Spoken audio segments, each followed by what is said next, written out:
She disappeared on a sunny Thursday afternoon. No ransom demand. No goodbye letter. No body. Just gone. But here's what nobody knew at the time. Sophia Rivera wasn't lying in a grave somewhere. She was alive. She was breathing. She was conscious. For 17 years, that's 6,205 days, she was breathing on the other side of the country, living a nightmare most people can't fathom. Her name was Sophia Rivera. She was 28 years old. A surf instructor. A California dreamer who moved to Hawaii in 2006 and fell in love with the ocean the same way most people fall in love with another person. Completely, irrationally, forever. On June 14, 2007, she gave a surfing lesson to a stranger. That stranger took her. She was seen again, really seen, really recognized, her real identity confirmed, in 2024. 17 years later. Alive. Traumatized beyond measure. But alive. What happened between 3:47 p.m. on that June afternoon and the moment she was found? What kind of human being keeps another human being captive for nearly 2 decades? And how does a woman survive that?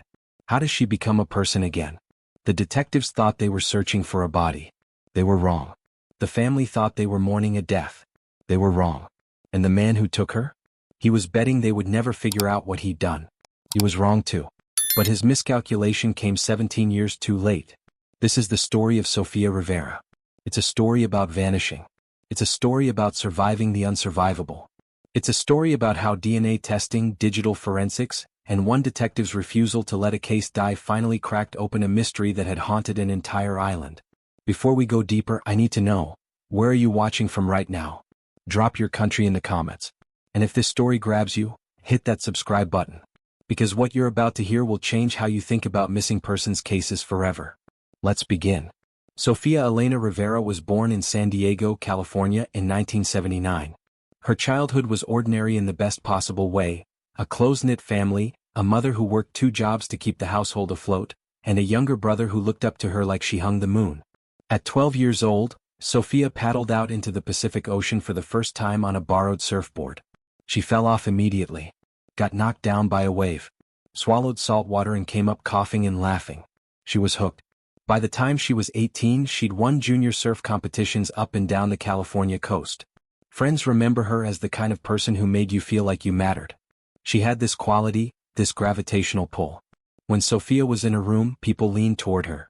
Not because she demanded attention, but because she had this infectious aliveness about her. She was radiant, her mother Maria would later say, her voice breaking. Like the sun had a favorite person, and it was my Sophia. In her 20s, Sophia pursued her passion. She became a certified surf instructor. She worked at different resorts, different beaches, always chasing the perfect wave, always teaching people to find what she'd found, that connection to something bigger than yourself. In 2006, a job opportunity opened up in Maui. A prestigious resort needed certified instructors. Sophia was 27, independent, hungry for adventure. She packed her things and moved to Hawaii with 1 suitcase and a dream. Her colleagues at the Wailea resort remember her immediately. She was professional but warm. She had this way of making nervous first-time surfers feel like they were already experts. Kids gravitated toward her. Tourists asked for her by name after their first lesson. She had this energy, one coworker would recall years later, like she was living exactly the life she was supposed to live. By mid-2007, Sophia was thriving. She was teaching 5 to 7 lessons a day. She was dating casually, keeping things light. She video called her mother every Sunday. She sent photos of the sunset from Wailea Beach. She was saving money to eventually open her own surf school. Everything in her life was moving in the right direction. Her mother had even started planning a visit. June 2007, they'd decided. Sophia would show her around the island. They'd spend time together. Maria was counting down the days. There were other dreams too. Sophia talked about getting married someday, having kids, building a life with someone who understood her love for the ocean. She was 28, healthy, beautiful, talented, and completely, utterly alive. This was the woman who walked down to Wailea Beach on June 14, 2007. This was the woman who was about to disappear. This was the woman whose name would become synonymous with one of Hawaii's most haunting cold cases. But nobody knew it yet. June 14, 2007 started like any other Thursday. Sophia woke at 5:47 a.m. Her alarm. She didn't hit snooze. She never did. She dragged herself out of bed, stumbled to the kitchen of her small apartment in Kihei and made coffee. Black, no sugar. She'd drunk her coffee the same way since she was 19. By 6:30 a.m. she was scrolling through her messages. A text from her mother, "Call me when you can. I miss you." Sophia typed back a smiley face emoji and a heart. She'd call after work. She arrived at Wailea Beach at 1:15 p.m. Her shift started at 2 p.m. She always arrived early. She liked setting up her station methodically, checking equipment, testing the water temperature, mentally preparing for the lessons ahead. The day was perfect. Blue sky, warm sun, water temperature at 79 degrees. The kind of day that made Sophia grateful she'd moved to Hawaii. Her first lesson was at 2 p.m. A couple from Arizona, both in their early 50s, nervous first-timers. Sophia spent 45 minutes in the water with them. Calm, patient, encouraging. By the end of the lesson, they were both laughing and standing on their boards for short bursts. "You've got great form," Sophia told them as they paddled back to shore. "Same time next Thursday?" "Absolutely," the woman said. "You made this so fun." Sophia smiled. That was the job in a way. Not just teaching people to surf, but teaching them to feel free. 1 p.m., second lesson began. Another tourist group. Same patient energy. Same results. By 3:45 p.m., Sophia was winding down her station. She was organizing her fins in the rack. She was hanging her coral-colored wetsuit to dry. She was checking her phone. No urgent messages. The afternoon was fading into early evening. The beach crowds were thinning. Then a man approached her. He was in his 30s or 40s. Witnesses would later describe him differently, which made him harder to find. He wore sunglasses and a baseball cap. He had an American accent. He looked like thousands of other male tourists on Maui. "Are you a surf instructor?" he asked. "I am," Sophia said. "Could you give me a quick private lesson? I got some extra cash. I really want to try it before I leave the island."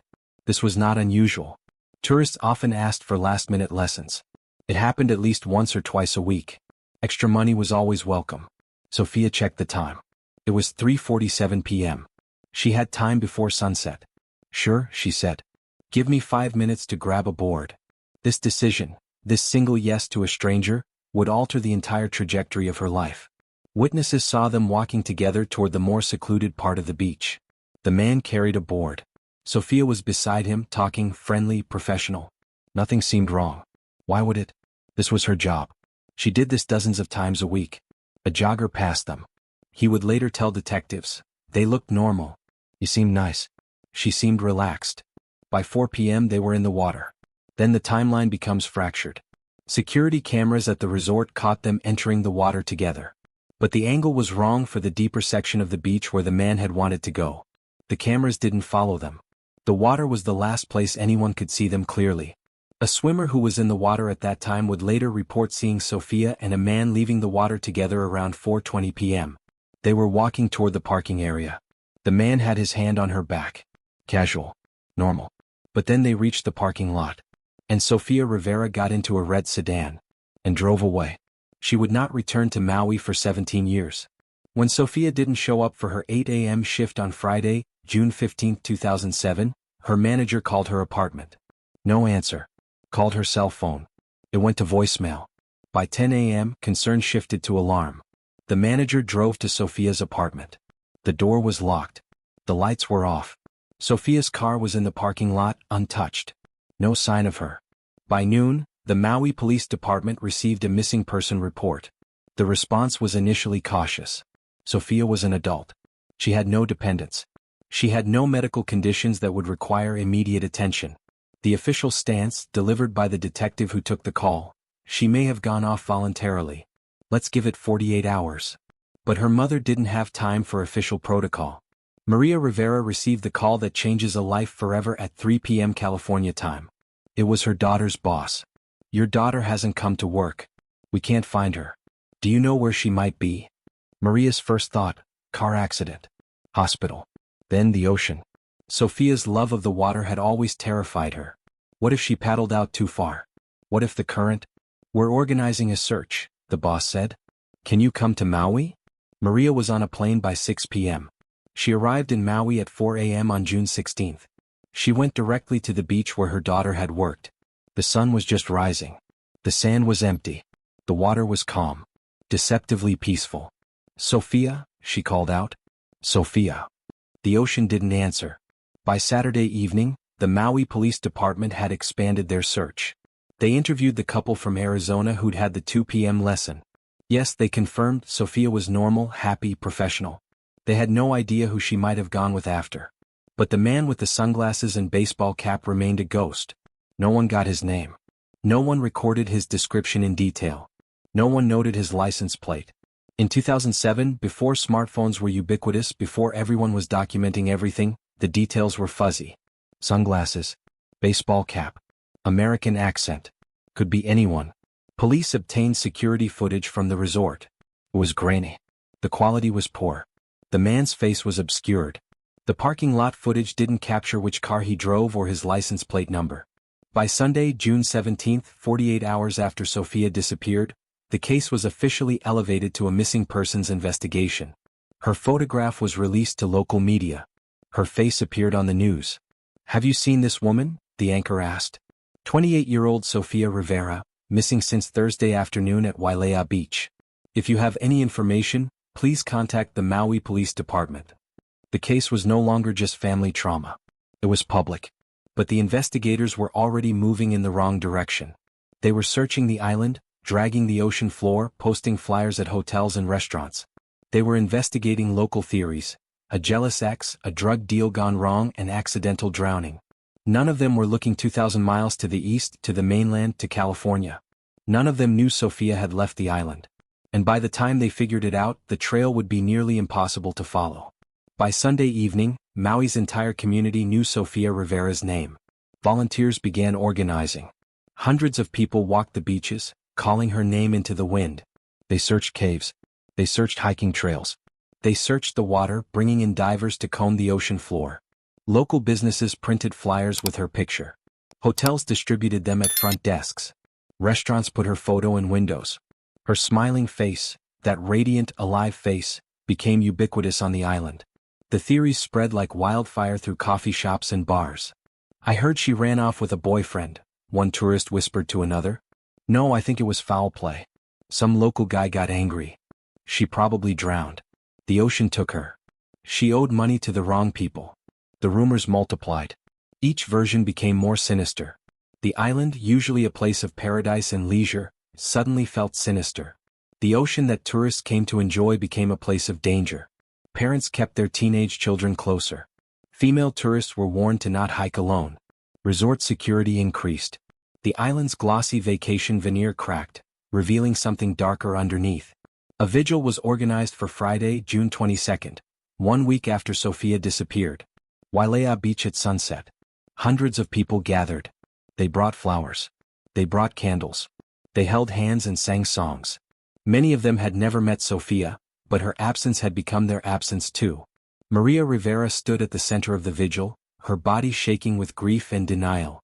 "My daughter is alive," she said into the microphone, her voice raw. "I know she's alive. And I'm begging anyone who has information, please come forward. Please help me bring my baby home." The crowd was silent. Candles flickered. The sun sank into the ocean. One journalist from a local news station approached Maria after the vigil. "Do you think your daughter is still on the island?" she asked. Maria's answer would haunt her for years. "I don't know. But wherever she is, I know she's scared. And I know she's thinking of us." By the end of June, the Maui Police Department had conducted over 200 interviews. Tips were coming in constantly, most of them useless. A woman matching Sophia's description had been spotted in Oahu. False lead. Someone thought they saw her hitchhiking on the Big Island. False lead. The investigation was generating motion but not progress. Detectives were chasing shadows. And the real predator was already 4 states away.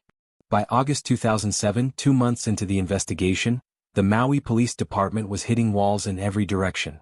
Lead Detective Robert Kahale had been assigned to the case full-time. He was meticulous, dedicated, desperate to find answers. But desperation doesn't solve crimes without evidence. "We had nothing," he would later reflect. "No body. No crime scene. No clear suspect. Just a missing woman and a description vague enough to match 1,000 men." The theory about a jealous ex went nowhere. The ex had an alibi. He was working at a restaurant in Lahaina when Sophia disappeared. The theory about a drug deal went nowhere. Sophia had no connection to drugs, no debts, no enemies. The drowning theory was explored obsessively. Divers searched the area repeatedly. Nothing was recovered. The ocean kept its secrets. The man with the sunglasses remained a phantom. Police did eventually reach out to car rental companies, but weeks had passed. Records were incomplete. 3 major rental agencies couldn't locate which car had been rented to a man matching his description on June 14. Too many red sedans. Too many American tourists. By September, the media interest was waning. Other news dominated. Sophia Rivera was becoming yesterday's tragedy. Local news still ran her photograph occasionally, but with less urgency. The vigil stopped. The volunteers moved on. The case had become what investigators fear most: a cold case while still technically open. Resources were reallocated. Detective Kahale was reassigned to other cases. The Sophia Rivera file was put in an archive. Not forgotten but dormant. Her mother experienced something worse than certainty: ambiguity. If Sophia was dead, Maria could grieve. She could create a memorial, hold a funeral, begin the process of closure. But Sophia was missing. Alive or dead, no one knew. The not knowing created a permanent open wound. Maria began a ritual. Every June 14th, she and Sophia's brother would return to Maui. They would visit Wailea Beach. They would leave flowers. They would ask questions no one could answer. Where is she? Maria would ask the ocean. Is she suffering? Does she think I've forgotten her? Does she know we're still looking? The ocean never answered. 17 years is a specific kind of eternity. Years pass. Birthdays arrive and disappear. Holidays lose their meaning.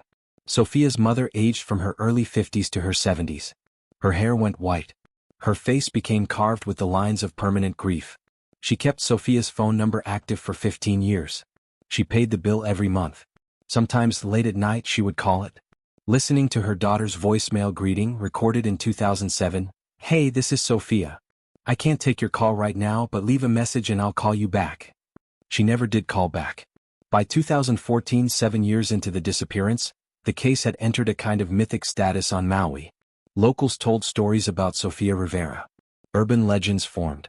Some said she'd been taken by a serial killer. Others whispered she'd run away deliberately. Some claimed she'd fallen into a volcanic crater. The truth? No one knew. And the not knowing created a vacuum that speculation filled. Every few years, a news outlet would revisit the case. 10-year anniversary stories. 15-year anniversary stories. Whatever happened to Sophia Rivera? The headlines would ask. But the articles were brief, repetitive, offering nothing new. Cold case task forces would occasionally look at the file. New detectives would review the evidence, or lack thereof. Theories would emerge. Maybe she ran away. Maybe she was murdered. Maybe she's still alive somewhere. But without DNA evidence, without a body, without a clear suspect, the case remained frozen.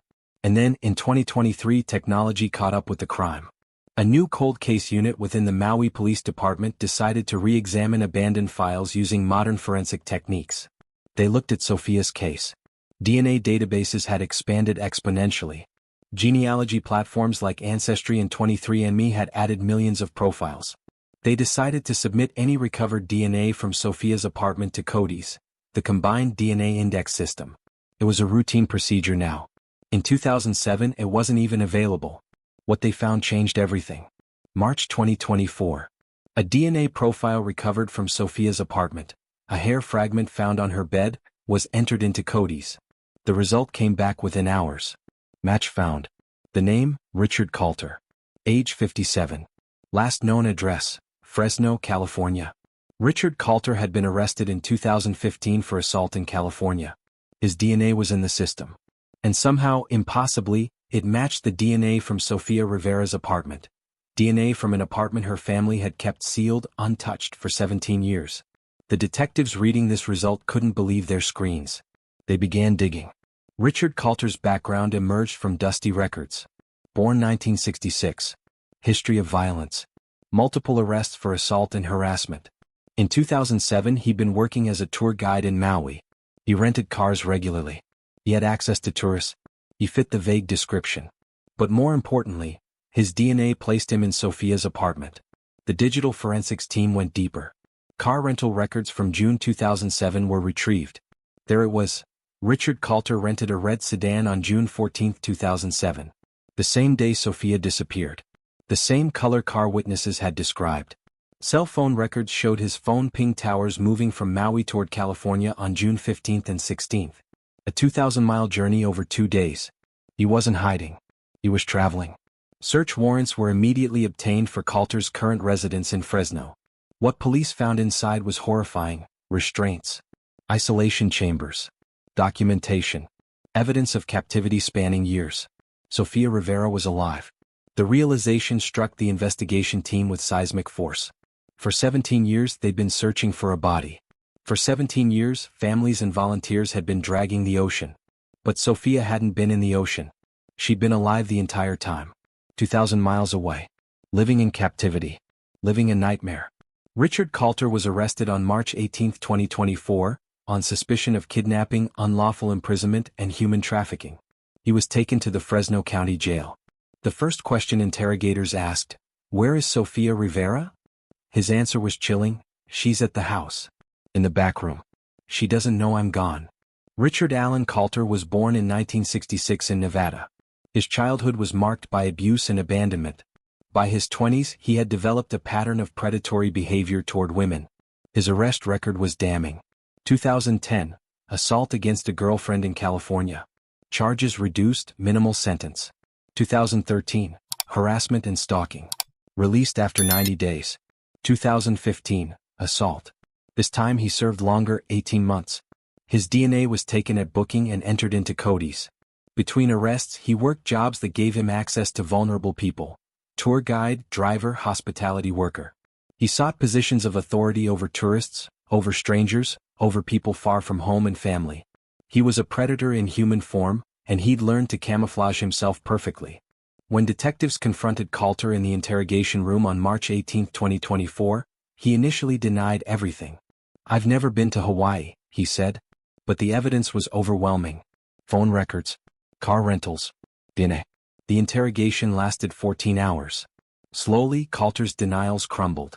He admitted to meeting Sophia at the beach.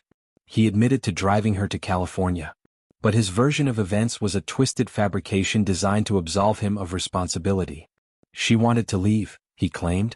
"She got in the car willingly. I didn't force her." The detectives didn't believe him. They presented evidence of restraints found at his property.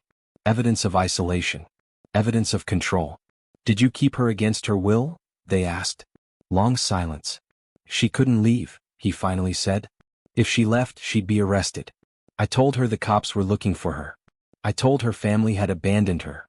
I told her she was safer with me." The psychological manipulation was calculated and cruel. What emerged during the interrogation was a portrait of methodical evil. Coulter didn't kidnap Sophia in a moment of passion. He targeted her. He identified her as vulnerable. He engineered the encounter. He took her. And then he kept her. For 17 years he controlled every aspect of her life. He convinced her she was a prisoner of circumstance, that leaving would result in her arrest or abandonment. Stockholm Syndrome had taken root deeply. Coulter's interrogation tape became crucial evidence. In his own words, captured on video, he admitted to the kidnapping, the unlawful imprisonment, the psychological torture. The prosecution case was straightforward. Premeditated abduction and captivity spanning nearly 2 decades. Richard Coulter was charged with multiple felonies. He entered a plea of guilty to avoid trial. At sentencing, the judge issued consecutive sentences ensuring Coulter would die in prison. "This man stole 17 years of Sophia Rivera's life," the judge said, her voice steady. "He stole her freedom. He stole her identity. He stole her right to choose. Justice in this case is severely limited. But we will ensure he never steals from another human being again." Richard Coulter was 60 years old. He would never leave prison. But 17 years too late. When police entered Richard Coulter's house in Fresno on March 18, 2024, they found her in a back room. Sophia Rivera was 45 years old. But she looked older, weathered by trauma, malnourished, bearing the physical and psychological scars of captivity. She didn't recognize herself as Sophia anymore. When detectives first approached her, she recoiled in fear. Years of isolation and psychological conditioning had left her fragile, hypervigilant, unpredictable. "My name is Detective Sarah Chin," one officer said gently. "You're safe now. We're police. We're here to help you." Sophia didn't respond. She was trembling. It took hours before she could speak coherently. And even then her speech was fractured, disjointed, marked by trauma. She explained, Coulter had told her repeatedly that she was a criminal. That police were searching for her. That if she left, she'd be arrested and imprisoned. That her family had abandoned her. That she was better off with him. She had believed these lies for 17 years. She described a life of confinement. Locked rooms. Rationed food. Limited contact with the outside world. Occasional trips out, but always under Coulter's watch. Always with the understanding that escape was impossible. Over the years she'd given birth to a child, conceived by Coulter, raised in captivity. A human being who had known nothing but imprisonment. Sophia's voice broke as she described her child. They don't know what freedom is. They don't know what normal life is. Medical evaluations revealed signs of prolonged malnutrition, physical abuse, and severe psychological trauma. Complex PTSD. Dissociation. Identity fragmentation. One psychologist noted, "This woman has survived something that would break most people. The fact that she's alive is remarkable. The fact that she's conscious and able to communicate at all suggests an extraordinary resilience." But survival isn't the same as recovery. When Sophia's mother Maria received the call, "We found her. She's alive," she collapsed. 17 years of not knowing ended in a single moment. Her daughter, presumed dead or forever lost, was alive. But the reunion was complicated. Maria hadn't seen her daughter since 2006. Sophia had aged 17 years. She was changed in fundamental ways. The vibrant, radiant woman who'd left for Hawaii was gone. In her place was a shell recovering its humanity. "Mom?" Sophia's voice was small, uncertain. "Oh my God, Sophia. Oh my God." They held each other. Both of them crying. Both of them grieving. Maria for the 17 years lost, Sophia for a life that had been stolen before she even knew it was being stolen. The media frenzy was immediate. International headlines, "Missing woman found alive after 17 years." News networks broadcast the story on repeat. Sophia's face, once a mystery, became globally recognized. But Sophia didn't want the attention. She wanted solitude. She wanted to understand who she was now. She wanted to rebuild her relationship with her mother. She wanted to help her child understand the world. She wanted to heal. The trial was brief. Richard Coulter pleaded guilty to all charges: kidnapping, unlawful imprisonment, human trafficking, assault, and endangering a minor. He didn't fight the prosecution's case. The evidence was irrefutable. The trial served one primary purpose: giving Sophia a platform to speak. In a packed courtroom, she testified about 17 years of captivity. Her voice was quiet but steady. She described the isolation, the fear, the psychological manipulation. "He told me I was worthless," she said. "He told me no one loved me. He told me I was safer with him than anywhere else in the world. He told me that if I left, I'd be arrested. I believed him. For 17 years, I believed him." The prosecutor presented evidence methodically. DNA, phone records, car rentals, interrogation recordings, search warrant photographs of the restraints and isolation chambers. The judge and jury needed no additional context. The crime was clear. The magnitude was unquestionable. At sentencing, Richard Coulter was given consecutive life sentences. "The law allows for justice, but it cannot restore what has been stolen," the judge stated. "This man will spend the remainder of his natural life in prison. And even that is insufficient compensation for the crime he has committed." Coulter was led away in shackles, his face expressionless. The courtroom erupted. Sophia's mother wept. The family embraced. For the first time in 17 years, there was something approximating closure. But closure is a misleading word. Recovery is ongoing. It will take Sophia a lifetime, if it's possible at all. She works with trauma specialists. She's rebuilding her relationship with her mother. She's helping her child understand the world outside captivity. She's learning to trust again. One of Sophia's therapists noted, "Trauma doesn't disappear. It transforms." Sophia will carry what happened to her forever. But she's choosing to move forward. That's extraordinary. In 2024, Sophia gave an interview to a documentary filmmaker. It was the only public statement she made. "People ask me how I survived," she said. "I don't have a good answer. You survive because you're alive and you keep breathing. That's all survival is. It's just existing even when existing is painful." She paused, looking out a window. "The man who took me is in prison now. But I'm still dealing with what he did to me. That's the thing about crimes like this. They don't end with the conviction. They end when the victim decides they're done surviving." She turned back to the camera. I'm not done yet. But I'm trying. Sophia Rivera is 45 years old in 2024. She lives quietly in Northern California, away from media attention. She attends therapy weekly. She's rebuilding relationships with her family members. She's learning to trust. Her mother Maria is 78. She's grateful to have her daughter back, but the 17 missing years have left an indelible mark. They will never have those years back. They will never recover the time.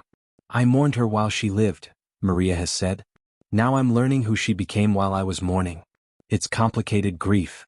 Sophia's child, now a teenager, is in therapy as well. Coming to terms with a life lived in captivity. Understanding freedom for the first time.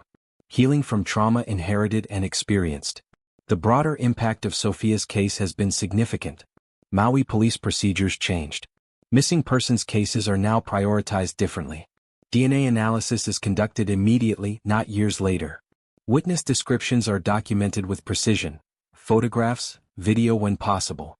Cold case units across the country have revisited files with renewed technology. DNA databases have been expanded. Several cases, dormant for years, have been solved through similar breakthroughs. Sophia's case became a blueprint for how technology and determination can solve cases authorities had given up on. But technology alone wouldn't have solved it. One detective, Sarah Chin, refused to let Sophia's file gather dust. She was the one who submitted the DNA. She was the one who pushed for DNA analysis when the case was originally considered cold. I couldn't let her go, Chin has said. 17 years is a long time to wait for justice. But Sophia waited. The least I could do was keep looking. In June 2024, exactly 17 years after Sophia disappeared, she returned to Wailea Beach. It was the first time she'd been back to Hawaii since her abduction. The ocean was the same. The sand was the same. But Sophia was different. She stood at the edge of the water, looking out at the horizon. A journalist who was documenting the moment asked, "How does it feel to be back here?" Sophia was quiet for a long time. "It feels like I'm standing at the point where I lost myself," she finally said. "But I'm also standing at the point where I have a chance to find myself again." She walked into the water. Not far. Just enough to feel the ocean against her legs. She stood there, letting the waves touch her, letting the salt spray wash over her face. When she emerged, there were tears on her cheeks. But her expression was calm. "I was gone for 17 years, she said.